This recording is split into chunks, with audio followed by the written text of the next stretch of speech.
আল্লাহ রাব্বুল আলামিন আল কোরআনে বহু কসম করেছেন, আর এটা প্রত্যেক বুদ্ধিমান শ্রোতাই বুঝে ফেলবেন। আল্লাহ পাক যখন যে বিষয়ের কসম পড়েন নিঃসন্দেহে সেটা সবচেয়ে গুরুত্বপূর্ণ বিষয় হবে, তাই নয় কি? আল্লাহ পাক এখানে সময়ের কসম করছেন, মানে সময়টা আমাদের জীবনে খুবই ইম্পর্টেন্ট একটা জিনিস। সত্যি কথা বলতে আমাদের লাইফের সবচেয়ে ইম্পর্টেন্ট জিনিস হচ্ছে কি? টাইম বা সময়। আমরা যখন মায়ের গর্ভে ছিলাম এবং আমাদের বয়স ছিল 4 মাস 10 দিন, তখন আল্লাহর পক্ষ থেকে একজন ফেরেশতা এসেছিলেন, এসে মায়ের গর্ভে রূহটাকে ফুঁকে দিয়েছেন এবং 4টা বিষয় লিখে দিয়েছেন। 1 নম্বর, এই গর্ভের সন্তানের হায়াত কতটুকু হবে। 2 নম্বর, তার রিজিক কি কি হবে। 3 নম্বর, সে সৌভাগ্যবান হবে না দুর্ভাগ্যবান হবে। 4 নম্বর, সে দুনিয়াতে কি কি আমল করবে। এই 4টা বিষয় লিখে দেওয়া হয়েছে। এর মধ্যে সবচেয়ে ইম্পর্টেন্ট বিষয় হচ্ছে হায়াত সময়, সে কতদিন বাঁচবে। হায়াতের মধ্যে বরকত হয়, কিন্তু আল্লাহ পাকের নির্ধারিত হায়াত কিন্তু বাড়েও না কমেও না। আল্লাহ পাক যে সময় নির্ধারণ করেছেন এই সময়টুকুই আমাদের দুনিয়ার হায়াত। আল্লাহ পাক নির্ধারণ করে বলেছেন লিয়াবলুয়াকুম আইয়ুকুম আহসানু আমালা। এই হায়াত মওত সৃষ্টি করার বিষয়টা হচ্ছে আল্লাহ পাক দেখতে চান দুনিয়াতে তোমাদের মধ্যে কাজে কে শ্রেষ্ঠ, কাজে কে উত্তম, আহসানকে, কাজের সেরাকে। আল্লাহ পাক দেখতে চান না আমলের মধ্যে এভারেজকে, গতানুগতিককে। আল্লাহ পাক দেখতে চান আমলের শ্রেষ্ঠকে। কাবীর মানে বড়, আকবর মানে সবচেয়ে বড়, সগীর মানে ছোট, আসগর মানে আরো অনেক ছোট, হাসান মানে হচ্ছে ভালো উত্তম, আহসান মানে সবচেয়ে ভালো, বেস্ট ওয়ান। আল্লাহ পাক দেখতে চান লিয়াবলুয়াকুম আইয়ুকুম আহসানু আমালা। তোমাদের মধ্যে দুনিয়াতে আমলে আহসানকে। আল্লাহ পাক এভারেজ মুসলিম দেখতে চান না, এক্সেপশনাল মুসলিম দেখতে চান। আমি কি বোঝাতে পারছি? এই জন্য আল্লাহ পাক হায়াত ও মওত সৃষ্টি করেছেন এবং দুনিয়ার জীবনটা আমাদেরকে উপহার দিয়েছেন। আরেকটা উদ্দেশ্য হচ্ছে আল্লাহ পাক দেখতে চান এই কারাগারের জীবনে আমলের শ্রেষ্ঠকে এবং কে আল্লাহ পাকের বিধানগুলো মেনে চলে, এবং কারা কারা আল্লাহ পাকের জমিনের মধ্যে তার খেলাফতের দায়িত্ব পালন করে। আমরা কিন্তু আল্লাহর খলিফা। আমরা কি আল্লাহর খলিফা? আমাদের পিতাকে আল্লাহ পাক সৃষ্টি করেছিলেন পৃথিবীতে আল্লাহর খলিফা হিসাবে। আল্লাহর খলিফার কাজ কি? শুধু ইবাদত করাই খলিফার কাজ নয়। আল্লাহর খলিফার কাজ হচ্ছে আল্লাহ পাকের জমিনের মধ্যে ন্যায় বিচার প্রতিষ্ঠা করা, আল্লাহর বিধান প্রতিষ্ঠা করা। এটা আল্লাহর খলিফার কাজ। যদি পৃথিবীতে আমরা আল্লাহ পাকের বিধান প্রতিষ্ঠা না করে শয়তানের বিধান প্রতিষ্ঠা করি, তাহলে আমরা আল্লাহর খলিফা থাকবো না, শয়তানের খলিফা হয়ে যাব। আমি কি বুঝতে পারছি?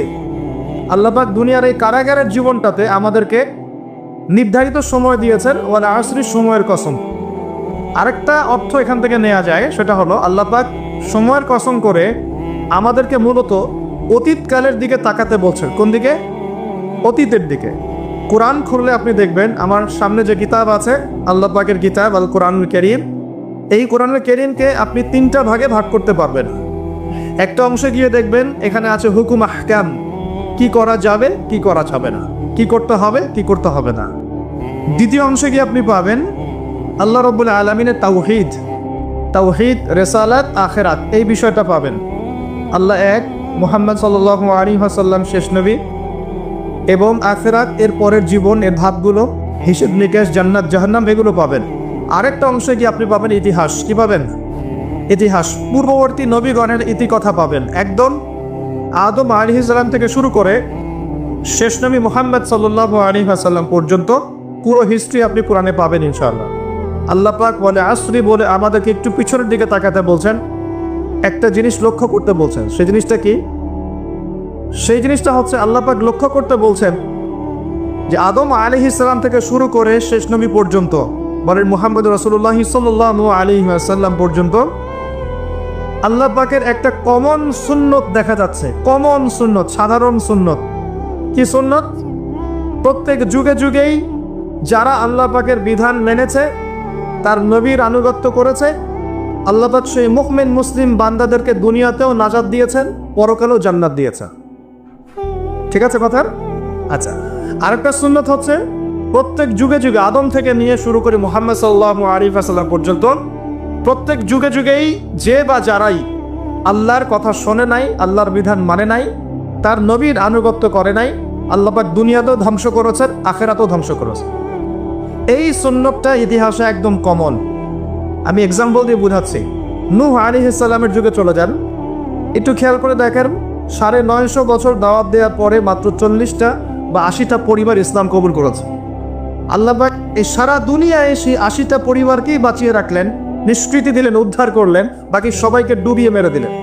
আল্লাহর সুন্নাত, আল্লাহ পাকের কিছুই পরোয়া নাই। পরোয়া আছে? আচ্ছা, তারও একটু আগে যান, আদম আলাইহিস সালামের 2 ছেলে হাবিল এবং কাবিল, মনে আছে? কাবিলের কুরবানি কবুল হয় না, হাবিলেরটা কবুল হয়। তো এখানে হিংসা, এখানে কি হিংসা, পরশ্রী কাতরতা। তারটা কেন কবুল হয়, আমারটা কেন হয় না? এই হিংসার বশবর্তী হয়ে এক পর্যায়ে কাবিল হাবিলকে হত্যাই করে ফেলল, এবং সেই হত্যাকাণ্ডের সাক্ষী ছিল একটা পাখি, তার নাম কি? কাক। কাক, হ্যাঁ। বিষয়টা হচ্ছে যে কাক সাক্ষী যে আদম আলাইহিস সালাম এর 2 সন্তান, এক সন্তানকে হত্যা করার পর আরেক সন্তান মাথায় হাত দিয়ে বসে আছে, কিভাবে তার ভাইকে দাফন করবে এই জ্ঞান তার কাছে নাই। আল্লাহ পাক কাককে পাঠালেন, সে মাটি খুঁড়ে দেখালো কিভাবে দাফন করতে হয়। তার মানে শিক্ষা আমাদের চারপাশেই আছে।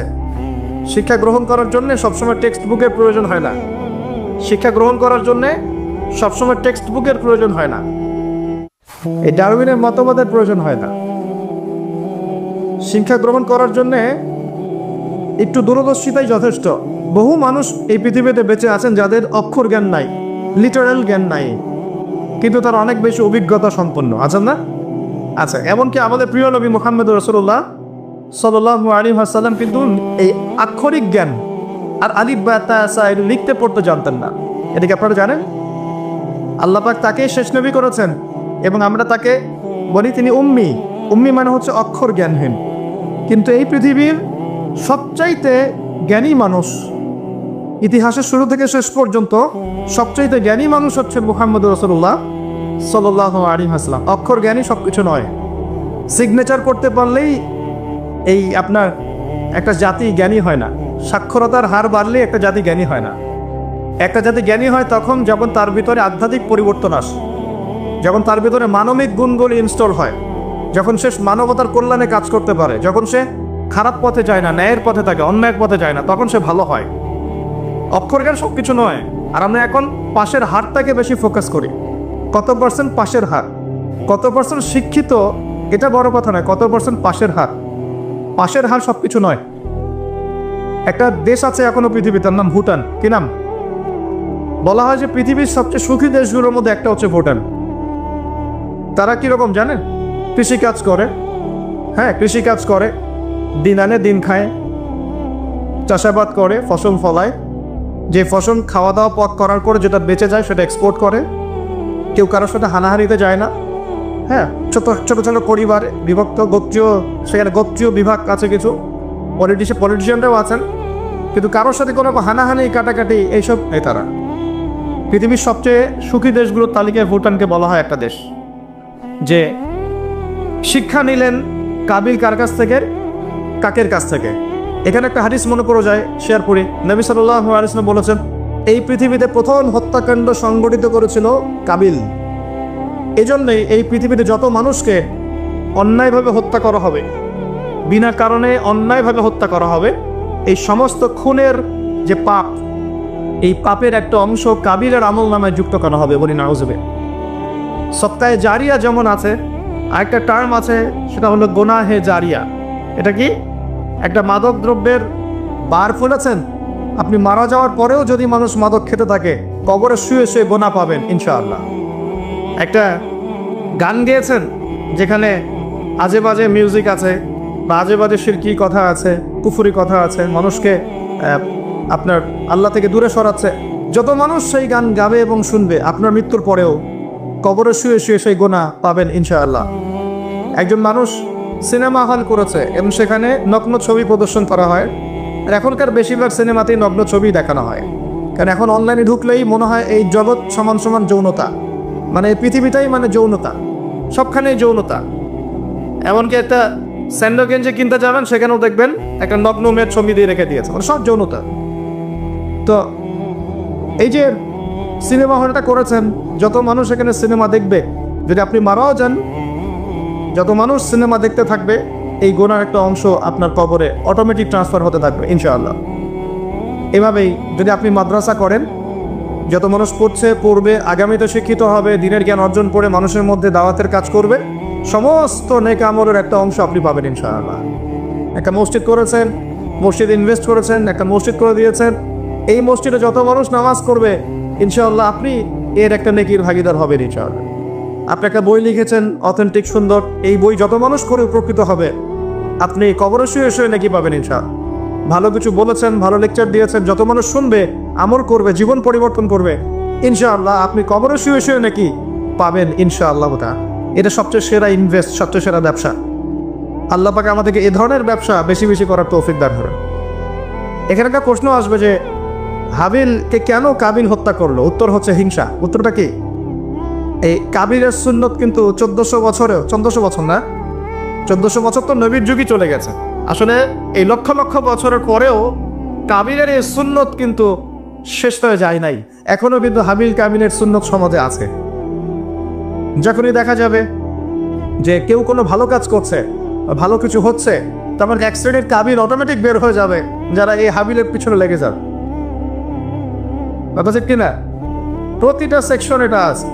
যদি পলিটিক্যাল ক্ষেত্রে একজন পলিটিশিয়ান ভালো কাজ করা শুরু করে, কিছু কাবিল বের হয়ে তার বিরোধিতা করা শুরু করবে। দেখবেন সমাজের ক্ষেত্রে কিছু ভালো নেতা যদি বের হয়, তারা ভালো কাজ করছে, মানুষ সেবামূলক, কিছু বের হবে কাবিল যারা এর পিছনে লেগে থাকবে। ধর্মীয় ক্ষেত্রেও দেখবেন যদি ভালো কিছু আলেম, ওয়াইজ, ভালো মুফাসসির, আপনার লেখক বা ভালো কিছু বের হয়, ভালো কোনো পার্সন বের হয় যারা দ্বীনের জন্য কাজ করছেন, উম্মার জন্য কাজ করছেন, এক শ্রেণীর কাবিল অটোমেটিক বের হয়ে যাবে যাদের কাজই হবে 24 ঘন্টা তার পিছনে লেগে থাকা। এতে করে ফায়দা কি? এতে করে কাবিলদের কোনো ফায়দা নাই, এতে করে হাবিলের ফায়দা আছে।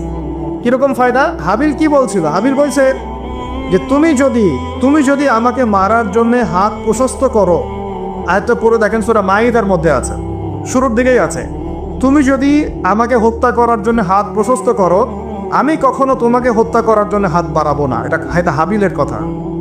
কত উচ্চ লেভেলের শিক্ষা তার পিতামাতা তাকে দিয়েছেন, কত উঁচু লেভেলের শিক্ষা আদম আলাইহিস সালাম এবং হাওয়া আলাইহিস সালাম তাকে দিয়েছেন, কত উচ্চ মানের তাকওয়া তার মধ্যে ছিল। সে বলছে তুমি যদি হাত বাড়াও আমাকে মারার জন্য, হে কাবিল, আমি তোমাকে হত্যা করার জন্য আমার হাত বাড়াবো না, বরং আমি ভয় করছি আমাকে হত্যা করলে তুমি আমার এবং তোমার সমস্ত গুনাহ নিয়ে কিয়ামতের মাঠে উঠবে এবং তুমি শয়তানের অন্তর্ভুক্ত হয়ে যাবে।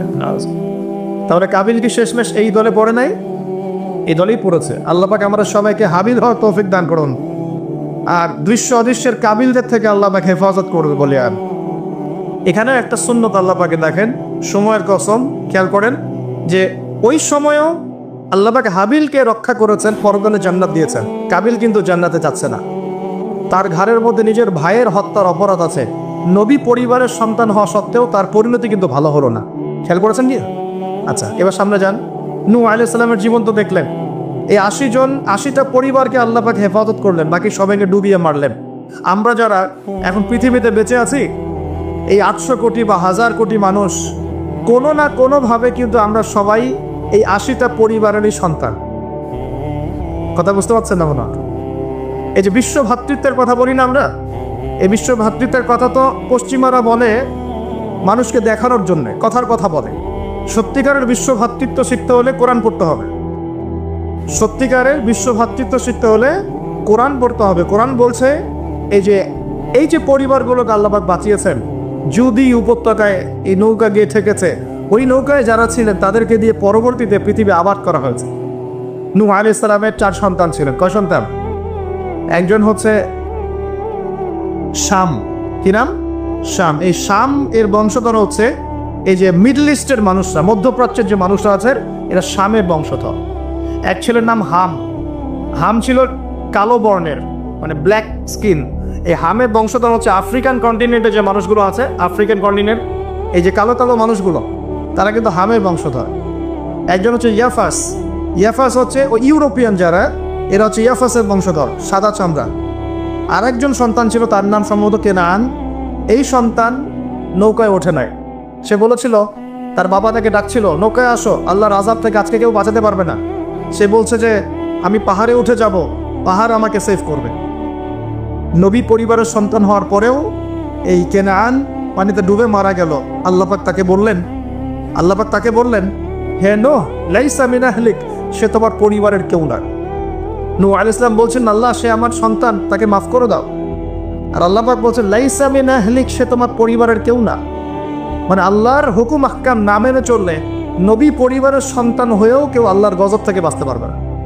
আর আমরা তো কিছুই না, আমরা কিছু তা আমাদের অহংকার শোভা পায় আমি অমুক আলেমের সন্তান, অমুক মুহাদ্দিসের সন্তান, অমুক বক্তার সন্তান, হ্যাঁ অমুক পলিটিশিয়ানের সন্তান, অমুক রাষ্ট্রনেতার সন্তান। এইসব জাতি বর্ণ গোত্র এগুলো আল্লাহর আযাব থেকে বাঁচাতে পারবে না যদি কোরআন সুন্নাহ ফলো না করে চলে। এটা মূল কথা। আরো সামনে যান। এবার ইব্রাহিম আলাইহিস সালামের যুগটা আপনাকে দেখায়, ওই যুগের সময়টা দেখেন, বলে আসলি ওইখানে আল্লাহ রাব্বুল আলামিন ইব্রাহিম আলাইহিস সালাম এবং তার অল্প সংখ্যক অনুসারীকে উদ্ধার করেছেন, বাঁচিয়েছেন। নমরুদের এই বিশাল রাজত্ব আল্লাহ পাক ধসিয়ে দিয়েছেন কি দেন নাই? আল্লাহ সুন্নত পরিবর্তন হয়েছে হয়। আল্লাহ পাক ইব্রাহিম আলাইহিস সালামকে আগুনের পরীক্ষা থেকেও বাঁচিয়েছেন, আর নমরুদকে সামান্য মশা দিয়েই মেরে ফেলেছেন। আল্লাহ সুন্নত কোনো পরিবর্তন হয়নি। নবী মূসা আলাইহিস সালামের যুগে যান, ফেরাউনের বিশাল বাহিনী, এখনকার এই রাশিয়ান বা ন্যাটো বা ইউরোপিয়ান কন্টিনেন্টে যত আছে এই সবগুলোকে একত্রিত করলেও মনে হয় ফেরাউনের বাহিনীর মতো হবে না। এই পুরো বাহিনীটাকে মনে হয় 1 ঘন্টার মধ্যেই আল্লাহ পাক লোহিত সাগরে ডুবিয়ে মেরে দিলেন, একদিনের মধ্যেই। আল্লাহ পাকের কোনো পরোয়া নাই। আর বনু ইসরাইল আর মূসা আলাইহিস সালামকে আল্লাহ পাক উদ্ধার করলেন। আল্লাহ পাকের সুন্নত এটাই, যুগে যুগে ওয়াল আসরি, একই সুন্নত। আদ জাতির কথা দেখেন, বিশাল আকার দেহের মানুষ ছিল, একদম তাল গাছের সমান সমান লম্বা। তার একটা কথা বলতো, মান আশাদ্দু মিন্না কুওয়া, আমাদের চেয়ে শক্তিশালী কে আছে, তারা বলতো এই কথা। আল্লাহ পাক ওদেরকে 6 দিন 7 রাতের মধ্যেই এই বাতাসের তীব্র বেগে উপড়িয়ে দিলেন, খেজুর গাছের কাণ্ডের মতো ঘরের সামনে পড়ে থাকলো। কেউ বাঁচাতে পারলো না। বাঁচাতে পারলো? পরের জেনারেশন আসলো সামুদ জাতি, তাদের নবীর নাম কি? সালেহ আলাইহিস সালাম। সালেহ আলাইহিস সালাম দাওয়াত দিলেন, তারা দাওয়াত কবুল করলো না। আল্লাহ পাক সালেহ আলাইহিস সালাম এবং তার সাথী জাতিকে বজ্রপাত, বিদ্যুৎ চমকে না বিদ্যুৎ, এই বিদ্যুৎ দিয়ে পুরো সামুদ জাতিকে আল্লাহ পাক ধ্বংস করলেন। কিভাবে ধ্বংস করলেন জানেন? একবার খালি একটা শব্দ হয়েছে, বিকট এক শব্দেই শেষ। একটা বিকট শব্দ, ব্যাস এক শব্দের সবার জান চলে গেছে, জান কবজ হয়ে গেছে এক শব্দের মধ্যে। সামুদ জাতি শেষ। একটা জাতির নাম ছিল মাদিয়ান, কওমে মাদিয়ান। এই জাতির নবী ছিলেন শুআয়ব আলাইহিস সালাম। এই জাতির পাপ ছিল, তারা মাপে কম দিত। কি করতো? আজকে যারা ব্যবসা করে মাপে কম দেন, সতর্ক হয়ে যাবেন। একটা জাতির উপর দুর্ভিক্ষ নেমে আসে তখন, যখন ওই জাতি মাপে কম দেয়। আমাদের সমাজে প্রচুর ব্যবসায়ী আছেন যারা মাপে কম দেন, ভেজাল খাওয়ান, একদিনের খাবার আরেকদিন খাওয়ান, মিথ্যা কসম করে পণ্য বিক্রি করেন এবং মানুষকে বিষ খাওয়াতেও দ্বিধাবোধ করেন না, সামান্য কয়টা টাকার জন্য। সামান্য কয়টা টাকার জন্য। কয়দিন আগে দেখলেন না, এই যে বিরিয়ানি একটা রেড করলেন, দেখেন নাই? ওই যে 2 গ্লাস খাওয়াচ্ছে, খান আপনারা খান, ওরা খাবে না, ওরা খাচ্ছে না। এরকম ব্যবসায়ীর সংখ্যা কি কম না বেশি? সবখানেই প্রতারণা। আমি এদিকে আসছি পরে ইনশাআল্লাহ। মানে শেষ জামানার সবচেয়ে বড় সমস্যাগুলোর মধ্যে একটা হচ্ছে বিশ্বাসহীনতা, প্রতারণা। এই জামানে আমানত উঠে যাবে। কি উঠে যাবে? আমানত উঠে যাবে। আমানতদার ব্যক্তি খুঁজে পাওয়া যাবে না। নবীজি বলছেন ফসকার মতো মনে হবে, ফসকার মতো। গায়ে ফসকা পড়লে যেমন 2-1টা দাগ থেকে যায়, এরকম আমানতদার ব্যক্তি রেয়ার খুঁজে পাওয়া যাবে। মানুষ বলবে অমুক গ্রামে একটা আমানতদার ব্যক্তি আছে, এত রেয়ার হয়ে যাবে। সবখানে প্রতারণা। ঢাকার মতো শহরে যারা আমরা থাকি, মানুষের চোখে মুখে গেলে অবিশ্বাস, খালি অবিশ্বাস, কেউ কাউকে বিশ্বাস করতে পারে না। কেউ যদি একটা ভিক্ষুক যদি এসে গ্লাসের মধ্যে নক করে বলে যে আমাকে 2টা টাকা দেন, আমি ভাত খাইনি 3 দিন, বিশ্বাস করতে কষ্ট হয় যে সত্যি সত্যি নিচ্ছে না মিথ্যা মিথ্যা নিচ্ছে। এত অবিশ্বাস এখন। তারপরে ভিক্ষারও সিস্টেম, বলে যে আমাকে একটা কম্বল কিনে দেন, আর বড় বড় ফিগার চাচ্ছে, বড় ফিগার। আমি শাড়ি কিনবো, আমি লুঙ্গি কিনবো, সবার কাছে এই কথা বলে বলে সে টাকা উঠাচ্ছে। পরে গিয়ে দেখেন ওই টাকার একটা অংশ সে মাশাআল্লাহ নষ্ট করে ফেলছে, আর একটা অংশ দিয়ে কি করছে জানেন? শুনলে অবাক হয়ে যাবে। একটা কোলের বাচ্চাকে নিয়ে ভিক্ষা করছে, কোলের বাচ্চা। এই কোলের বাচ্চাটা সে হায়ার করে আনছে একজনের কাছে, ভাড়া নিয়ে আসছে, সেটা তার বাচ্চা না, অন্য কারো বাচ্চা ভাড়া নিয়ে আসছে, এবং সেই বাচ্চাটাকে ঘুমের ওষুধ খাইয়ে দেয়। কি খাইয়ে দেয়? ঘুমের ওষুধ খাইয়ে দেয়। ফিডারের সাথে অন্য কিছুর সাথে ঘুমের ওষুধ খাইয়ে দেয়। বাচ্চা ঘুমায় আর বাচ্চাকে ফেলে রেখে সে বলে যে বাচ্চা অসুস্থ, চিকিৎসার জন্য টাকা দেন, চিকিৎসার জন্য টাকা দেন। মানুষ টাকা দিয়ে যায়, কেউ দেয় কেউ দেয় না, দিয়ে যায়। এই যে একটা টাকা হয় সারাদিন শেষে, বাচ্চা ঘুমিয়ে আছে, বাচ্চা ঘুমের ওষুধ খাওয়া। তারপরে এই বাচ্চাটার ওসিলায় যে টাকাগুলো সে আর্ন করলো হারাম পথে, এর একটা অংশ সে এই বাচ্চার আসল পিতা মাতাকে দিবে, দিয়ে বাকি অংশ সে সিন্ডিকেট করে খেয়ে ফেলবে। এটাও হয় ঢাকা শহরে। তাহলে এই যুগে আপনি কাকে বিশ্বাস করবেন? কিভাবে বিশ্বাস করবেন? কিভাবে বিশ্বাস করবেন? এটা অবিশ্বাসের যুগ চলছে। জনগণ সরকারকে বিশ্বাস করতে পারে না, সরকার জনগণকে বিশ্বাস করতে পারে না। সমাজ নেতা জনগণকে বিশ্বাস করতে পারে না, জনগণ সমাজ নেতাকে বিশ্বাস করতে পারে না। একজন ইমাম সাহেবকে মুসল্লি বিশ্বাস করতে পারে না, মুসল্লিকে ইমাম সাহেব বিশ্বাস করতে পারে। কোনো কোনো ক্ষেত্রে একটা ওয়াজ মাহফিল হচ্ছে, ওয়াজ মাহফিলের আয়োজক কমিটিকে বক্তা বিশ্বাস করতে পারে না, বক্তাকে ওয়াজ মাহফিলের কমিটি বিশ্বাস করতে পারে। এমনও হচ্ছে, ওয়াজ করে চলে গেছি, এমনও হয়েছে যে খামের ভিতরে সব পাত্তি, কিছুই নাই। তো এরকমও যে হইতে পারে সেটা তো কল্পনা ছিল না। আসেন হুজুর দেখা যাবে, আসার পরে আর দেখার নাম নাই। কোনো কোনো মাহফিল হয়েছে এমন, মাহফিল যে নেমে গাড়িতে ওঠার পর মাহফিল কমিটির ফোন নাই, বন্ধ, কিভাবে বাসায় যাবো কোনো ফিকির নাই। তো প্রত্যেকটা ক্ষেত্রে প্রতারণা, প্রতিটা সেক্টরে, উপর থেকে নিচ সব জায়গায় প্রতারণা। এই যুগে আপনি আমার একটা মেয়েকে ভালোবাসতে চাচ্ছেন, ভাবছেন যে সে আপনার বিশ্বাস রক্ষা করবে, এখানেও প্রতারণা। দাঁড়ান আমি কন্টেন্ট হারিয়ে ফেলবো। ছেলেকে বাবা বিশ্বাস করতে পারছে না, বাবাকে ছেলে বিশ্বাস করতে পারছে না। দেখেন, সন্তানের জন্যে সম্পত্তির জন্যে ছেলে বাবাকে হত্যাও করেছে। এই যুগে ঘটনা, সম্পত্তির জন্যে ছেলে মাকে হত্যা করেছে। আমি উত্তরবঙ্গের একটা ঘটনা জানি, মাকে জবাই করে দিয়েছে সন্তান সম্পত্তির জন্যে। স্বামী স্ত্রীকে বিশ্বাস করতে পারে না, স্ত্রীকে স্বামী বিশ্বাস করতে পারে না। হ্যাঁ, তো এই জামানার সবচেয়ে বড় সমস্যা হচ্ছে এই জামানা থেকে বিশ্বাস উঠে গেছে, কেউ কাউকে বিশ্বাস করতে পারে না। খেয়াল করে দেখবেন, ইভেন বাজারে যাচ্ছেন, বাজারে গেলে কেনাকাটা করছেন, একটা অবিশ্বাস সমাজ ছোট মুখে, না জানি ও আমাকে ঠকায় দেয় কিনা। কেউ যদি ভালো মতো এসে এক কাপ চাও অফার করে, ভাই আসুন চা খাই এক কাপ, বিশ্বাস করতে কষ্ট হবে, না জানি চা এসে যাবে কি খাওয়ায় দেয়। সব ক্ষেত্রেই, প্রতিটা ক্ষেত্রেই একই অবস্থা। তো দেখেন, ওই সমাজে ওই মাদিয়ান কওমের মধ্যে এই অবিশ্বাস ছিল, প্রতারণা ছিল, আর মানুষকে তারা মাপে কম দিয়ে ঠকাতো। যে সুন্নত এখন চলছে, এখনো সে কোরআন আল্লাহ পাক কেন নাজিল করছেন, কেন এত ইতিহাস বলছেন? কারণ শেষ জামানার এই উম্মতে মুহাম্মাদি সাল্লাল্লাহু আলাইহি ওয়াসাল্লামের মধ্যে এই সমস্ত সমস্যাগুলো আবার নতুন করে দেখা দিবে। এই কারণেই তো আল্লাহ পাক আমাদেরকে জানাচ্ছেন, আগে এটা হয়েছে, আগে এটা হয়েছে, আগে এটা হয়েছে, সতর্ক থাক। কেন কোরআনে বারবার মূসা আর ফেরাউনের কথা আসছে? 136 বার আছে নবী মূসা আলাইহিস সালামের কথা ফেরাউনের সাথে। এতবার কেন? যেখানে আমাদের নবীজির নাম মাত্র 4 বার। কেন এতবার? কারণ শেষ জামানায় উম্মতে মুহাম্মাদির সময়ে মূসা এবং ফেরাউনের সময় যা যা হয়েছিল এগুলোর পুনরাবৃত্তি হবে আবার। আল্লাহ পাক সচেতন থাকতে বলছেন। এই যুগেও কি নতুন করে ফেরাউনরা বের হয়ে আসে নাই? ফেরাউন এবং তার দলবল বনু ইসরাঈলের উপরে যা করেছিল, এখন ইহুদিরা সেই মুসলিমদের উপর তাই করছে না? একই জিনিস ঘুরে ফিরে আসছে। এই কারণে আল্লাহ পাক আমাদেরকে সতর্ক থাকতে বলছেন, বারবার কোরআনে এগুলো রিপিট করছেন। ইতিহাস কেন ব্যাখ্যা করছেন আল্লাহ পাক? বলে আসরি, সময়ের কসম, সময়কে মূল্যায়ন করেন, সময়ের পিছনের দিকে তাকিয়ে দেখেন সময় কত সময় চলে আসছে। এই কমে মাদিয়ান মাপে কম দিত। আমরা যারা ব্যবসা করি আল্লাহর ওয়াস্তে মাপে কম দিবেন না। একজন সৎ ব্যবসায়ী, আমি দুটো হাদিস শোনাই, আমি তাদেরকে ভালোবেসেই বলছি, ব্যবসায়ীদেরকে আমি ভালোবাসি, কারণ তার অন্ততপক্ষে সুদের মধ্যে রাখছেন না। এখন ব্যবসা করে আপনি যদি হালাল ধরে রাখতে না পারেন তাহলে ব্যবসাটা বৃথা হচ্ছে। আল্লাহ পাক বলছেন আহাল্লাহুল বাই'a ওয়া হাররামা রিবা, আল্লাহ পাক ব্যবসাকে হালাল করেছেন, সুদকে হারাম করেছেন। আপনি সুদ খাচ্ছেন না, ব্যবসা করছেন, আলহামদুলিল্লাহ। কিন্তু যদি আপনি মাপে কম দেন, মিথ্যা কসম করে পণ্য বিক্রি করেন, সিন্ডিকেট করেন, মাল ইচ্ছা করে মজুত করে পরে দাম বাড়িয়ে দেন, এই যে 2 নাম্বারই যদি করেন, আমানতের খেয়ানত করেন, তাহলে আপনাদের এই পাপের কারণে পুরো জাতির উপর দুর্ভিক্ষ নেমে আসবে। এটা হাদিস।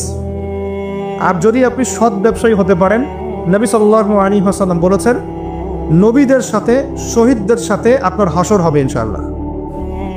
একজন সৎ ব্যবসায়ী নবীগণ, শহীদগণের সাথে ইনশাআল্লাহ তাআলা কিয়ামতের মাঠে হাসর করবে ইনশাআল্লাহ তাআলা। আমরা কি এটা চাই না? আর এক শ্রেণী মানুষকে আমি ভালোবাসি, তারা হচ্ছেন পলিটিশিয়ান। কেন ভালোবাসি? কারণ তারা অ্যাটলিস্ট কাপুরুষতার পরিচয় না দিয়ে নিজের কাঁধে দায়িত্ব নিয়ে সমাজ সংস্কার করার চেষ্টা করছে। আমাদের সমাজে দুই ধরনের মানুষ আছে। এক, যারা খালি সমালোচনা করতে পারে, ভালো মন্দ কমেন্ট করতে পারে। আর এক শ্রেণীর মানুষ চ্যালেঞ্জ গ্রহণ করতে পারে যে আমি চ্যালেঞ্জ নিয়ে এটাকে পরিবর্তন করব। এই দুই শ্রেণীর মানুষ পাবেন আপনি। এক, কোনো কাজের না, সারাদিন কমেন্ট করতে পারে, এটা ভালো না, এটা ভালো, এটা খারাপ, এটা এই, এটা সেই, এটা করতে হবে, ওটা, মানে এদেরকে আমি নাম দিয়েছি করতে হবে গ্রুপ অফ ইন্ডাস্ট্রিজ। মানে করতে হবে, এটা করতে হবে, ওইটা করতে হবে, এটা করা উচিত, ওইটা করা উচিত। খুবই বুদ্ধিদীপ্ত মানুষেরা, কিন্তু কাপুরুষ। কারণ নিজেরা চ্যালেঞ্জ গ্রহণ করে এটা বিপদ ফেস করে সামনে যেতে পারে। আলেমদের ভুল ধরছেন, আপনি নিজে আলেম হচ্ছেন না কেন? আলেমদের অনেকের ভুল ধরছে, তো আপনি পড়াশোনা করে আলেম কেন হচ্ছেন না? সমাজ পরিচালনাকারীদের ভুল ধরছেন, সমালোচনা করছেন, তো আপনি সমাজ চালাচ্ছেন না কেন? রিস্ক নিচ্ছেন না কেন? দাঁড়ান, আসেন এখানে। আপনি পলিটিশিয়ানদের সমালোচনা করছেন, তাহলে আপনি পলিটিশিয়ান কেন হচ্ছেন না? আপনি ইকোনমিক সেকশনের মানুষদের সমালোচনা করছেন, আপনি কেন দায়িত্ব নিচ্ছেন না? কেন যোগ্যতা অর্জন করে, ঝুঁকি নিয়ে, চ্যালেঞ্জ গ্রহণ করে সমাজ পরিবর্তন করার রিস্ক নিচ্ছেন না কেন? তাহলে দুই শ্রেণীর মানুষ পাওয়া যায়। কিছু মানুষ শুধু কথাই বলতে পারে, আর কিছু মানুষ কাজ করে দেখায়। তো অ্যাটলিস্ট তারা কাজ করে দেখানোর জন্যে বা মানুষের ভালো করার স্বার্থে তারা একটা দায়িত্ব কাঁধে নিয়েছেন। হয়তো দায়িত্বের যে ইসলামাইজেশন বা ইসলামিক দায়িত্ববোধ, এটা তাদেরকে হয়তো বোঝানো যাচ্ছে না, এটা সমস্যা। কিন্তু যদি এই দায়িত্বটাকে ইসলামাইজ করে পালন করা যায়, সমাজের কল্যাণ না কল্যাণ। একজন দায়িত্বশীল ব্যক্তি তিনি যদি কোরআন সুন্নাহর মানদণ্ডে বিচার ফয়সালা করা শুরু করেন, সমাজে কি কল্যাণ হবে না অকল্যাণ হবে? তাহলে আমাদের দায়িত্ব তার কাছে দাওয়াত পেশ করা যে কোরআন এবং সুন্নাহর মধ্যে এগুলো আছে, এগুলো মানবতার কল্যাণে, আল্লাহর ওয়াস্তে আপনি এগুলো ইমপ্লিমেন্ট করেন, ইনশাআল্লাহ তাআলা সমাজের কল্যাণ হবে। এটা আমাদের দায়িত্ব, শেষ। বাকিটা তার উপরে। তো এখন ভালোবেসেই পড়ি। একটা হাদিস আছে, 7 শ্রেণীর মানুষকে আল্লাহ রাব্বুল আলামিন তার আরশের ছায়ায় ছায়া দিবেন। হাদিসটা শুনেছেন তো? 7 শ্রেণীর মানুষকে আল্লাহ পাক তার নিজের আরশের ছায়ায় ছায়া দিবেন, মানে তারা জান্নাতে যাবে ইনশাআল্লাহ। এই 7 শ্রেণীর প্রথম শ্রেণী হচ্ছে ন্যায়পরায়ণ শাসক। ন্যায়পরায়ণ শাসক, যাদেরকে আল্লাহ পাক শাসন ক্ষমতা দিয়েছেন, তারা যদি সমাজে ন্যায় বিচার প্রতিষ্ঠা করে, ইনশাআল্লাহ তারা আরশের ছায়া ছায়া পাবে। অতএব সব জায়গা থেকেই দিনের খেদমতে কাজ করার সুযোগ আছে কি নাই? আল্লাহ পাক আমাদের সবাইকে দিনের জন্য কাজ করার তৌফিক দান করুন। যে যেখানে আছি সেখান থেকে কাজ করার তৌফিক দান হয়।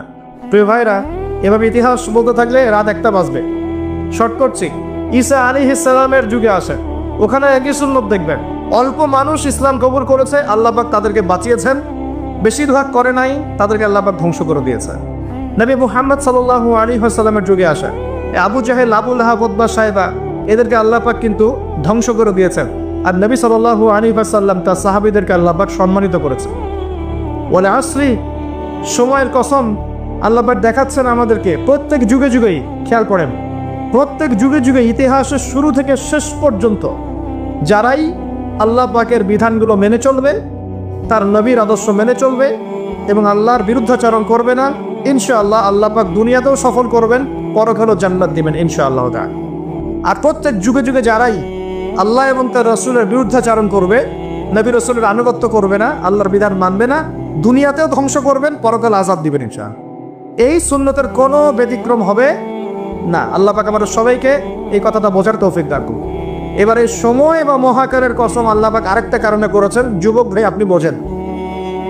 এই সময় বা মহাকারের কসম আল্লাহ পাক আরো একটা কারণে করেছেন, সেটা হলো আল্লাহ পাক আমাদের হায়াতকে মূল্যায়ন করতে বলছেন। আল্লাহ পাক আমাদের হায়াতকে মূল্যায়ন করতে বলছেন। একটু চোখ বন্ধ করে রাত্রেবেলা চিন্তা করবেন।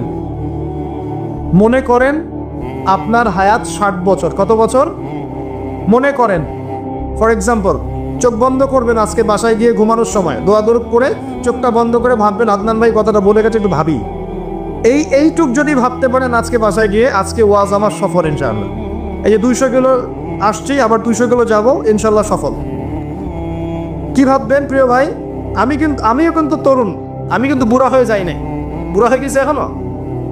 আচ্ছা, আপনিও তরুণরা একটু ভাবি, চোখ বন্ধ করে ভাববেন যে আল্লাহ পাক আপনাকে সৃষ্টি করেছিলেন আল্লাহর ইবাদত করার জন্য। সূরা জারিয়াত 56 নম্বর আয়াত, ওয়া মা খালাকতুল জিন্না ওয়াল ইনসা ইল্লা লিয়াবুদুন। 1 2 আল্লাহ পাক আপনাকে সৃষ্টি করেছিলেন যাতে করে আল্লাহর দিনটাকে আপনি আল্লাহর জমিনে প্রচার করেন, প্রসার করেন, প্রতিষ্ঠা লাভ করেন। এই দুইটা আপনার কাজ ছিল। এখন আপনার বয়স হয়ে গেছে 30 বা 25, ধরে নেন যে আপনার হায়াত 60 বছর, তার মানে আপনার জীবনে বাকি আছে এখন 30 বছর। এই যে 30 বছর আপনি নষ্ট করেছেন বা চলে গেছে, চোখ বন্ধ করে চিন্তা করবেন এই 30 বছরে কত ওয়াক্ত নামাজ পড়েছেন, কতদিন রোজা রেখেছেন, এই 30 বছরে 30টা আয়াত আপনি পড়েছেন কি না, এই 30 বছরে 30টা সূরা আপনি শিখেছেন কি না, 30 বছরে আপনি 30টা ইসলামিক বই পড়েছেন কি না, আপনি নবীর 30টা হাদিস পড়েছেন কি না, 30 দিন জামাতের সাথে নামাজ পড়েছেন কি না, 30 দিন দিনের দাওয়াত দিয়েছেন কিনা, 30টা দিন দান সদকা করেছেন কিনা। আমি খুব বেসিক কথা বলছি, আমি বলিনি আপনি 30 দিন 30টা যুদ্ধ করেছেন কিনা, এই কথা বলিনি। আমি আপনি বেসিক কথা বলছি, একদম বেসিক প্রাইমারি কথা। আপনি 30 দিন নামাজ পড়েছেন কিনা, 30টা রোজা ঠিক মতো রাখছেন কিনা, আপনি কি 30 বার মেয়েকে দেখে চোখ নামাতে পেরেছেন কিনা, আপনি কি 30টা সূরা শিখেছেন কিনা, 30 বার আপনি কি রাসূলের জীবনী পড়েছেন কিনা, তার হাদিস পড়েছেন কিনা, আপনি কি নবী সাল্লাল্লাহু আলাইহি ওয়াসাল্লামের স্ত্রীদের নাম জানেন কিনা, তার জীবনী জানেন কিনা, আকীদা কি জিনিস আপনি জানেন কিনা, 30টা মাসলা মাসাইল আপনি বোঝেন কিনা। আপনি চিন্তা করবেন আজকে, এই একটা চিন্তা আপনার জীবনটাকে বদলে ফেলবে ইনশাআল্লাহ। এই একটা চিন্তাই যথেষ্ট আপনার জীবনকে বদলে ফেলার জন্যে। এই চিন্তাটা আরেকভাবে করবেন, এটা ভাবার পরে আপনি চোখটা খুলবেন, চোখটা খুলে সাদা কাগজ নিয়ে বসবেন, উঠে বসবেন, বসে আপনি লিখবেন। কি লিখবেন? আপনি লিখবেন এই 30 বছরে আপনি কতগুলো গুনাহ করেছেন, মনে পড়ে কি কি। হয়তোবা, আমি দোয়া করি যেন এমনটা না হয়, তবে হয়তোবা আপনি খুঁজে পাবেন এই 30 বছরে আপনি বেনামাজি ছিলেন, হয়তোবা। দাঁড়ান, 2, আপনি হয়তো দেখবেন আপনি অনেক দিন রমজানের রোজা রাখেন নাই, আপনি দেখবেন হয়তো আপনি দান সদকা তো করেন নাই, রিকশালাকে থাপ্পড় দিয়েছেন। আপনি হয়তো দেখবেন যে হলে সিট বুকিং এর জন্য হকি স্টিক নিয়ে মারামারি করেছেন। আপনি হয়তো দেখবেন যে 30 বছরে 30টা মেয়ের সাথে সম্পর্ক করা শেষ। আপনি হয়তো দেখবেন যে আপনি অলরেডি পতিতালয়ে ভিজিট করে চলে আসছেন। আপনি 30 দিন, এই 30 বছরে 30 বার কমপক্ষে এই মাদকের আসরে বসেছিলেন, এবং 30 বছরের বহু সময় আপনি অনলাইনে নষ্ট করেছেন, পর্নোগ্রাফি দেখে নষ্ট করেছেন, গোপনে পাপ করেছেন, হ্যাঁ, আরো অনেক কিছুই করেছেন। আপনি হয়তো এটা খুঁজে পাবেন। মিথ্যা বলেছেন, প্রতারণা করেছেন, মাপে কম দিয়েছেন, অন্যের উপর অত্যাচার করেছেন। আপনি আপনার যৌবনকে কাজে লাগিয়ে, এই শক্তিটাকে কাজে লাগিয়ে আপনি ইসলামের বিরুদ্ধাচরণ করেছেন, হয়তো এটাও পাবেন। এই একটা চিন্তা যদি করতে পারেন, এখন আপনার সামনে এখন রাস্তা দুটা, আপনার বাকি বয়স আছে এখন 30 বছর। বলে আসলে সময়ের কসম, আপনার সময়, আপনার জীবনের সময়টাকে মূল্যায়ন করতে হবে। সময়ের কসম, হয় যদি আমার 30 বছর বাকি থাকে, এখন এই বাকি যে আছে কি না আমিও জানি না, কেউ জানে? অনিশ্চিত পরীক্ষার হল, কেউ জানে না খাতা কখন কেড়ে নেওয়া হবে। আর এটা কারাগারের জীবন, মানে কারাগারে বসে কেউ নিজের মন গড়া পদ্ধতিতে চলতে পারে না, যেরকম রুটিন সেরকম চলতে হয়। কারাগারের জীবনে বসেই আপনি সুদ খাচ্ছেন, কারাগারে বসেই ঘুষ খাচ্ছেন, কারাগারে বসেই জেনা করছেন, কারাগারে বসেই বেনামাজি থাকছেন, কারাগারে বসেই হোয়াটসঅ্যাপে মেসেঞ্জারে মেয়েদের সাথে প্রেম করছেন, কারাগারে বসে। কারাগারের জীবন, কারাগারের জীবন যদি বাকি থাকে আর 20-30 বছর, আপনার সামনে এখন রাস্তা 3টা। 1, আপনি কি গতানুগতিক যেভাবে চলেছেন সেভাবেই শেষ করবেন জীবনটা? যদি শেষ করে দেন, তাহলে পৃথিবীর ইতিহাস থেকে আপনার নাম একদিন মুছে যাবে, আপনি একাই কবরে শুয়ে থাকবেন, আপনার আত্মা ইল্লিনে না গিয়ে সিজ্জিনে চলে যাবে, পৃথিবীর কোনো মানুষ আপনাকে মনে রাখবে না, আপনি একাই আযাব ভোগ করতে থাকবেন, কেউ আপনাকে বাঁচাতে আসবে না। শেষ। এবং এই আযাব একবার শুরু হলে কোনোদিনও শেষ হবে না, কোনোদিনও না, কবরেও, হাসরেও, বারজাখেও, এবং আপনার জাহান্নামে। এটা একটা অপশন। 2 নম্বর অপশন, আপনি নিজেকে সংশোধন করলেন, সংশোধন করে গতানুগতিক মুসলিম হলেন। গতানুগতিক মুসলিম কেমন? হ্যাঁ, তওবা করেছি, এখন আমি মাশাআল্লাহ 5 ওয়াক্ত নামাজ টুকটাক পড়ার চেষ্টা করি, আমি মিথ্যা কথা বলি না, আমি হালাল খাওয়ার চেষ্টা করি, হ্যাঁ, আমি পার্ট টাইম কিছু দাওয়াতি কাজ করি, এবং আমি আমার পরিবার নিয়ে সুখে শান্তিতে বসবাস করার চেষ্টা করছি। আমি কোনো ঝুঁকির মধ্যে যাই না, ঝুঁকিতে যাই না, মানে আমি সৎ কাজেও আদেশ করি কিন্তু ঝুঁকিতে যাই না, মানে এমন কোনো কিছু করি না যাতে আমার উপর কোনো বিপদ আসবে, এটাতে আমি যাই না। এটা গতানুগতিক মুসলিম চলছে। আর একটা হচ্ছে সমাজ পরিবর্তনকারী মুসলিম। এরা কেমন? এরা নিজেরা তো জ্ঞান অর্জন করেই, এবং জ্ঞান অনুযায়ী আমলও করে, তারা সৎ কাজে আদেশও করে, একই সাথে অসৎ কাজে নিষেধও করে, সত্যটাকে নির্ভীকতার সাথে, সাহসিকতার সাথে, হিকমার সাথে সবার সামনে উপস্থাপন করে, আল্লাহর কাছে দোয়া করে এবং সমাজটাকে পরিবর্তন করে ফেলার চেষ্টা করে। এরা হচ্ছে আহসান, সবচেয়ে উত্তম শ্রেণী। কিভাবে বললাম উত্তম শ্রেণী? নবীজি বলছে তোমাদের সামনে একটা জামানা আসবে, এটাও শেষ জামানা হাদিস। তোমাদের সামনে একটা জামানা আসবে, জামানা সবরিন, কঠিন সবরের জামানা। ইমান ধরে রাখা হাতে জ্বলন্ত আগুন ধরে রাখার মতো হবে। ওই সময় যদি তোমরা কেউ আমার সুন্নতের উপর অটল থাকতে পারো, আমার মৃত সুন্নতকে আবার জীবিত করতে পারো, তাহলে 50 জন শহীদ সাহাবীর নেকি পাবে ইনশাআল্লাহ। এরা সমাজ পরিবর্তনকারী মানুষ। আর ইতিহাসে যারা সমাজ পরিবর্তনকারী মানুষ, তাদের জীবনের পরতে পরতে বিপদ আপদ বলা মুসিবত আসবেই। আমার ছোট্ট গবেষণায় 4টা ক্ষেত্র থেকে আসতে পারে যখন আপনি হকের উপর থাকবেন। 1 নাম্বার, প্রথম বাধা চলে আসবে পরিবার থেকে। কোত্থেকে? পরিবার। আপনি গতানুগতিক মুসলিম হলে আপনি সব জায়গায় পার পেয়ে যাবেন, কিন্তু যদি একটু কঠোরতা প্রয়োগ করেন যে আমি একদম কোরআন সুন্নাহর 100% ফলো করতে চাই, আমি এমন না যে নামাজও পড়ি শুধু খাবো, এমন হব না।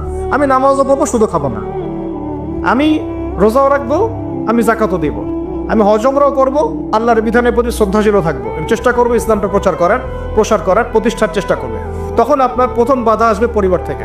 দাড়ি রাখছো কেন? দাড়ি রাখলে তোমাকে এরকম লাগে। হ্যাঁ, তুমি ট্রাক্টরের উপরে কাপড় কেন পরলে তোমাকে অমন লাগে? আগে তো গিটার বাজাইতা, আগে তো গান গাইতা, আগে মেয়ে নিয়ে থাকতা, ভালো ছিল, এখন কেন সারাদিন বই নিয়ে পড়ে থাকো, ইসলামিক বই নিয়ে পড়ে থাকো, নামাজ নিয়ে পড়ে থাকো?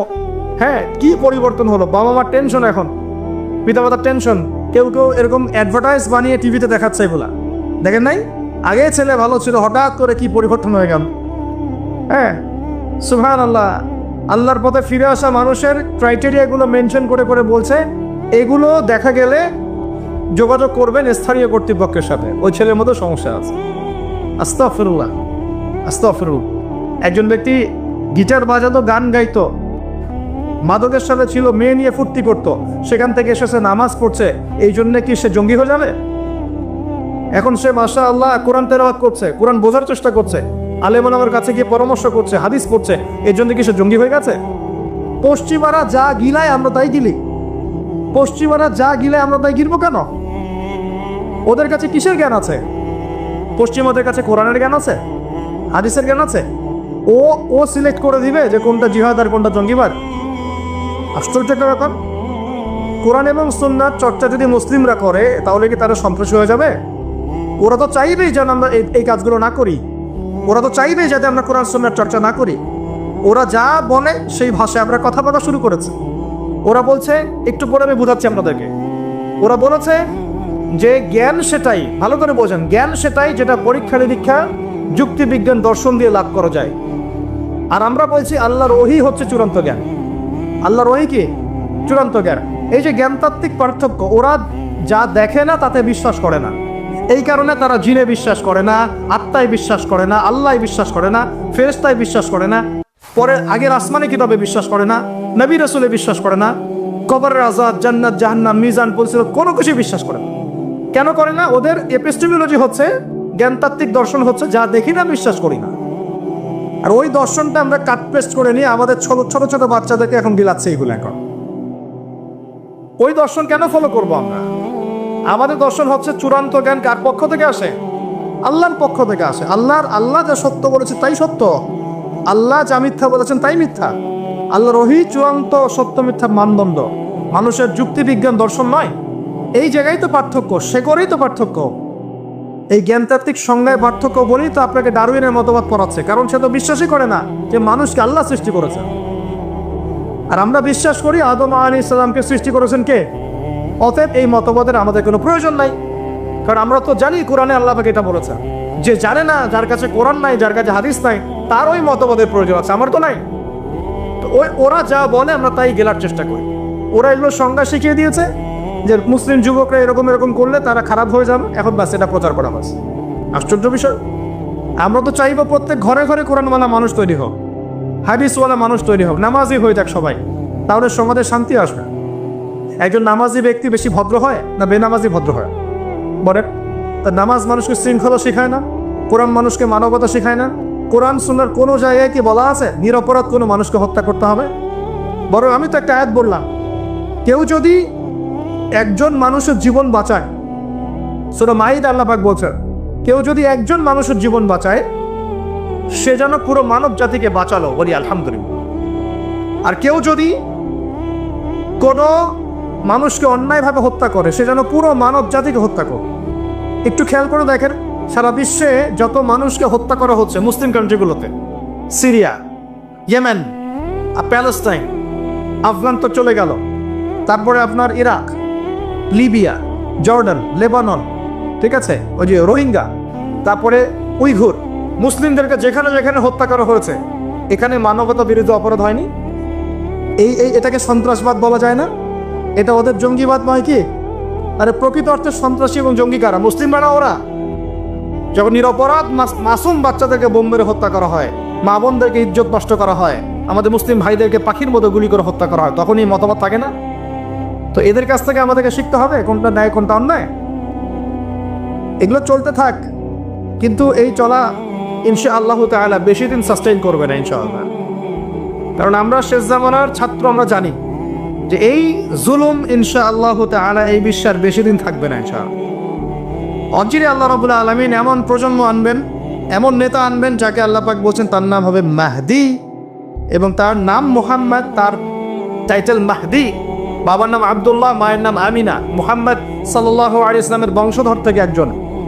তার সাথে আল্লাহ পাক ঈসা আলাইহিস সালামকে পাঠাবেন, এবং তিনি এই পুরো জুলুমের শেকড়টাকে এমনভাবে উপড়ে ফেলবেন যে 40 বছর তার ন্যায় এবং ইনসাফের শাসন না আসা পর্যন্ত কিয়ামত হবে না ইনশাআল্লাহ। অতএব সামনে অপেক্ষা করছে এই বিজয়ের দিন। খুশি হচ্ছে না? বিজয় বেজার হচ্ছে না? ইনশাআল্লাহ তাআলা এই দিন আমরা দেখে যেতে পারি না পারি, এই মেসেজটা তো পৌঁছে দিতে পারি যে সামনে এটা আসছে ইনশাআল্লাহ। মনে রাখবেন, প্রকৃত অর্থে শুধু আল্লাহই তার বান্দাদেরকে ভালোবাসেন, বাকিরা মানুষের অবস্থানকে ভালোবাসে, মানুষের ব্যক্তি সত্তাকে নয়, আপনার আত্মাকে নয়, আপনার অবস্থানকে। এটা আপনি হারে হারে উপলব্ধি করবেন যত দিন যাবে। বাকি বিষয়গুলো স্বার্থকেন্দ্রিক। আল্লাহ রাব্বুল আলামিনের ভালোবাসা স্বার্থকেন্দ্রিক নয়, নিঃস্বার্থ। তাই আল্লাহর জন্যে ভালোবাসুন। মাকে ভালোবাসেন আল্লাহর জন্যে, বাবাকে ভালোবাসেন আল্লাহর জন্যে, আপনি সন্তান সন্ততিকে ভালোবাসেন আল্লাহর জন্যে, স্ত্রীকে ভালোবাসেন আল্লাহর জন্যে। তাদের জন্যে করেন আল্লাহকে সন্তুষ্ট করার জন্যে, তাদের কাছে কিছু পাওয়ার আশায় না। যখন আপনি কারোর কাছে কিছু পাওয়ার আশা করবেন তখন তার কাছ থেকে কষ্ট পাবেন। যখন কারোর কাছে কিছু পাওয়ার জন্য আপনি আশা করবেন তখন তার কাছে কষ্ট পাবেন। এর বাইরে একটা ভালোবাসা থেকে, ডিভাইন, আল্লাহর পক্ষ থেকে আসে। সেই দুই ব্যক্তি যারা আরশের ছায়া পাবে, ওই 7 শ্রেণীর মধ্যে এক শ্রেণী হচ্ছে ওই দুই ব্যক্তি যারা একে অপরকে শুধু আল্লাহর জন্য ভালোবাসত। এই ভালোবাসা, মুআমালাত, আপনার ওঠা বসা, চলাফেরা, ইবাদত, প্রতিটা কাজ হোক শুধু আল্লাহর সন্তুষ্টির জন্য। এটাই হচ্ছে তাওহীদের চূড়ান্ত লেভেল। তখন গিয়ে আপনি আল্লাহর মারিফত বুঝতে পারবেন, আল্লাহকে আপনি আপন করে পাবেন। যখন ডাকবেন দেখবেন আল্লাহ আপনার কাছে আছে। এমন সময় দেখবেন মনে মনে কিছু চিন্তা করেছেন যে আমার এটা দরকার, দেখবেন বাসায় গিয়ে ওটা হাজির আপনার সামনে। নবী সাল্লাল্লাহু আলাইহি ওয়াসাল্লাম এটাই বলেছেন, জুতার ফিতার প্রয়োজন হলেও আল্লাহর কাছে চেয়ে নাও। তোমার যদি জুতার ফিতার প্রয়োজন হয় আল্লাহর কাছে চেয়ে নাও, কারো কাছে চেয়েও না। আব্দুর রহমান বিন আউফ রাদিয়াল্লাহু আনহু মদিনায় গিয়েছেন হিজরত করে। অন্য একজন সাহাবী বলছেন, আমার 2টা বাড়ি আছে, একটা নিয়ে নেন, 2টা জমি আছে, একটা নিয়ে নেন। আব্দুর রহমান বিন আউফ তিনি বলছেন, আরিনি আইনাস সুক, আমাকে দেখিয়ে দাও যে বাজার কোথায়। অল্প কিছু খেজুর কিনলেন, আল্লাহর প্রতি তাওয়াক্কুল করে গায়রাতের পরিচয় দিলেন, ব্যক্তিত্বের পরিচয় দিলেন, দিয়ে তিনি চলে গেলেন বাজারে। বাজারে গিয়ে ব্যবসা শুরু করলেন। মাত্র 7 বছরের ব্যবধানে তিনি মদিনার শ্রেষ্ঠ ধনীদের একজন হয়েছেন। আল্লাহর হয়ে যান, শুধু আল্লাহকে আপন করে নেন, দেখবেন সবকিছু আপনার অনুকূলে ইনশাআল্লাহ। ইন্না সলাতি ওয়া নুসুকি ওয়া মাহইয়ায়া ওয়া মামাতি লিল্লাহি রাব্বিল আলামিন, এই কনসেপ্টে আসেন। ইব্রাহিম আলাইহিস সালাম বলেছেন, আমার সালাত, আমার যত কুরবানি, আমার জীবন, আমার হায়াত, মৃত্যু সবকিছু আল্লাহর জন্য। দুনিয়াতে যদি আল্লাহর পথে চলতে আপনি বাধা পান, বিপত্তি পান, কষ্ট পান, দুঃখ কষ্ট আসে, বালা মুসিবত আসে, আপনার মুখে হাসি থাকবে। আপনি বুঝবেন এগুলো আল্লাহর জন্য, আল্লাহ এগুলোর প্রতিদান দিবেন ইনশাআল্লাহ। এবার আসেন আরেকটা পয়েন্টে এসে আমি আলোচনা শেষ করতে চাই। আমাদের সামনে একটা মৌসুম অপেক্ষা করছে আল্লাহর ক্ষমা পাওয়ার। 3 শ্রেণীর মানুষের জন্য নবী সাল্লাল্লাহু আলাইহি ওয়াসাল্লাম অভিশাপ দিয়েছেন। অভিশাপ, এক শ্রেণী তারা যারা বৃদ্ধ পিতামাতাকে পেয়েছে, তাদের সেবা যত্ন করে জান্নাত লাভ করতে পারে নাই। যে দৃশ্যটা দিন দিন বাড়ছে, পিতামাতাদের খেদমত করাটাকে এখন আমরা ফরজ বলে মনে করি না, বরং আমরা স্ত্রী সন্তানের খেদমতটাকে ফরজ বলে মনে করি। কারণ দিন যাচ্ছে দেখবেন বৃদ্ধাশ্রমের সংখ্যা বাড়ছে। বৃদ্ধাশ্রমের কোনো জায়গা নেই ইসলামে, বরং মায়ের পায়ের নিচে সন্তানের বেহেশতের কথা বলা হয়েছে। পিতার সন্তুষ্টিতেই সন্তানের জান্নাত জাহান্নাম নির্ধারণ হবে, এমনটা বলা হয়েছে। এই শ্রেণী মানুষের জন্য অভিশাপ, ধ্বংস। নবী সাল্লাল্লাহু আলাইহি ওয়াসাল্লাম ধ্বংসের দোয়া করেছেন। আর এক শ্রেণী তারা যাদের সামনে নবী সাল্লাল্লাহু আলাইহি ওয়াসাল্লামের নাম উচ্চারিত হয়, তারা দরুদ শরীফ পড়ে না, সাল্লাল্লাহু আলাইহি ওয়াসাল্লাম এটা পড়ে না। জুমার দিনে যে কাজগুলো বেশি বেশি করবেন তার মধ্যে একটা হচ্ছে দরুদ পড়বেন, বেশি থেকে বেশি। আল্লাহ পাকের এক শ্রেণীর ফেরেশতা আছেন যারা দরুদ কালেক্ট করেন এবং নবী সাল্লাল্লাহু আলাইহি ওয়াসাল্লামের রওজা এবং কবরে পৌঁছে দেন। নবী সাল্লাল্লাহু আলাইহি ওয়াসাল্লাম উত্তর দেন। এটা কিভাবে দেন এটা ব্যাখ্যা আমরা করতে পারবো না, কারণ সবকিছু যুক্তি, দর্শন, বিজ্ঞান দিয়ে প্রমাণ করা যাবে না। পশ্চিমারা যা শিখাচ্ছে যে যুক্তি, বিজ্ঞান, দর্শন, পরীক্ষা নিরীক্ষা, পর্যবেক্ষণের মাধ্যমে যা লাভ করা যায় তাই জ্ঞান, এর সাথে ইসলাম সম্পূর্ণভাবে একমত না। ইসলামের অনেক কিছু আছে যেগুলোর ব্যাখ্যা আপনি যুক্তি, বিজ্ঞান, দর্শন দিয়ে পাবেন না। বিজ্ঞানকে জিজ্ঞাসা করেন, excuse me mister science, can you give me definition of রুহ? Can you give us the definition of রুহ বা সোল? সায়েন্স, আপনি কি আমাকে আত্মার সংজ্ঞা দিতে পারবেন? সায়েন্সের দৌড় শেষ, পারবে না। জিজ্ঞাসা করেন ঘুমের ডেফিনেশন দিতে, একটা মেডিকেল ব্যাখ্যা দিতে পারবে, স্বপ্ন এবং ঘুমের ব্যাখ্যা দিতে পারবে না। জিজ্ঞাসা করেন যে কবরের আযাবের ডেফিনেশন দিতে পারবে না। জিনদের সংজ্ঞা দেন, জিনকে প্রমাণ করেন পরীক্ষা নিরীক্ষা পর্যবেক্ষণে, পারবেন না। আল্লাহ পাক বলেছেন ওয়া মা খালাকতুল জিন্না ওয়াল ইনসা ইল্লা লিয়াবুদুন। কনফ্লিক্ট আছে এখানে। মালায়েকা ইমানের দ্বিতীয় পিলার, আল্লাহ বিশ্বাস, তারপরে মালায়েকা বিশ্বাস। মালায়েকাকে তারা প্রমাণ করতে পারবেন না। আর সায়েন্স এটা ল্যাবে বসে প্রমাণ করতে পারবেন না যে এই জায়গাটা ফেরেশতারা ঘিরে রেখেছেন। এই ফেরেশতারা দরুদ কালেক্ট করেন, পৌঁছে দেন। এটা বারজাখ, টোটালি ডিফারেন্ট একটা জগৎ। এটা ব্যাখ্যা আমরা করতে পারবো না। তাই যেগুলোর ব্যাখ্যা করা যায় না সেগুলোর অস্তিত্ব নাই, কথা ঠিক নয়। বরং এটা সায়েন্সের বা যুক্তির বা দর্শনের দুর্বলতা, ইসলামের দুর্বলতা নয় এটা। নবী সাল্লাল্লাহু আলাইহি ওয়াসাল্লাম মেরাজে গিয়েছেন, কিভাবে গিয়েছেন, এত আসমান কিভাবে গেলেন, এর সব কিছু সায়েন্স দিয়ে আপনি ব্যাখ্যা করতে পারবেন না। এই জায়গায় একটা শিরক হচ্ছে। মুসলিমদের কনসেপ্ট হয়ে গেছে এমন যে কিছু প্রমাণ করা গেলেই সায়েন্স দিয়ে তাহলে বিশ্বাস করবো, না হলে করবো না। এই কনসেপ্ট ঠিক না। আপনি আপনার আত্মাটাই প্রমাণ করতে পারবেন না।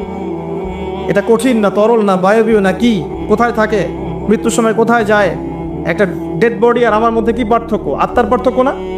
এর রুহটা কোথায় গেল, কি হলো, এটা ব্যাখ্যা করতে পারবেন না। সব কিছুকে এভাবে প্রোটেস্ট্যান্ট ভার্সনে চিন্তা করবেন না। তো আসেন, ফেরেশতারা কালেক্ট করেন, পৌঁছে দেন, নবী সাল্লাল্লাহু আলাইহি ওয়াসাল্লাম অ্যানসার দেন। আরেক শ্রেণী হচ্ছে তারা যারা রমজান মাস পেয়েছে, 1 মাস পরে রমাজান, এখন থেকে 1 মাস পরে রমাজান, রমজান মাসকে পেয়েছে, রমজান মাসে ইবাদত বন্দেগী করে আল্লাহর কাছ থেকে ক্ষমা নিতে পারলো না, এরা ধ্বংস হয়ে যাক, নাউজুবিল্লাহ। 1 মাস পরে আসছে রমজান। দুনিয়াদার মানুষরা অলরেডি প্ল্যান করে ফেলেছে রমজানে কোন কোন পণ্যের দাম কি হবে, কিভাবে সিন্ডিকেট করা যায়, কি করা যায়, কেমনে লাভ করা যায়, কি সব ওদের প্ল্যান রেডি। দিনদার মানুষরা এমন করবে না। দিনদার মানুষ যারা ক্ষমা পেতে চায় তাদের কয়েকটা কাজ আমি বলে শেষ করছি। 1 নাম্বার, রমজান মাসে 5 ওয়াক্ত নামাজ জামাতে পড়ার চেষ্টা করেন। পারবেন না? এসব হঠাৎ করে কিন্তু একটা জায়গায় শুরু করা যায় না। রমজান থেকেই শুরু করব এমনটা করা যাবে না, কিন্তু আগে থেকেই স্টার্ট করতে হবে, তাহলে রমজানে কি আপনি ফ্লো সৃষ্টি করতে পারবেন। এই ফ্যান ছেড়েছেন, ফ্যানটা কি ধাপ করে এত জোরে হয়েছে? আস্তে আস্তে আস্তে আস্তে বেড়েছে। একটা স্পিড আসতে সময় লাগে। আপনি প্রথমে দৌড় শুরু করেই তো বাইকে আপনি 100 টানতে পারবেন না, আপনাকে গ্র্যাজুয়ালি যেতে হবে। এটাই সুন্নাহ, আল্লাহ পাকের সুন্নাহ গ্র্যাজুয়াল। দিন থেকে রাত কিন্তু ধাপ করে হয় না, আস্তে আস্তে হয়। রাত থেকে দিন আস্তে আস্তে হয়। আপনি এখান থেকে শুরু করেন, শাবান মাস থেকে। শাবান মাসে মাঝে মাঝে কিছু রোজা রাখেন, কয়েকটা সম শাবান মাসে রাখেন। নবী সাল্লাল্লাহু আলাইহি ওয়াসাল্লাম শাবানে বেশি বেশি রোজা রাখতেন। আল্লাহ পাক আমাদেরকে তৌফিক দান করুন, যাতে রমজানে গিয়ে আমাদের কষ্টটা কম হয়। 5 ওয়াক্ত নামাজ জামাতে পড়ার চেষ্টা করেন। সেহরিতে এমনভাবে খাবেন না যে মনে হয় এটা আপনার জীবনের শেষ খাওয়া, এভাবে খাবেন না। সেহরিতে কম খান, যত বেশি খাবেন তত বেশি আপনি অলস হয়ে যাবেন। মুসলিমদের উচিত নয় খুব বেশি ভরপেট খাওয়া, এবং এই সুন্নাতটা এখন কিতাবের মধ্যে আছে, আমাদের বডি এবং আমলের মধ্যে সুন্নাতটা খুব একটা নাই।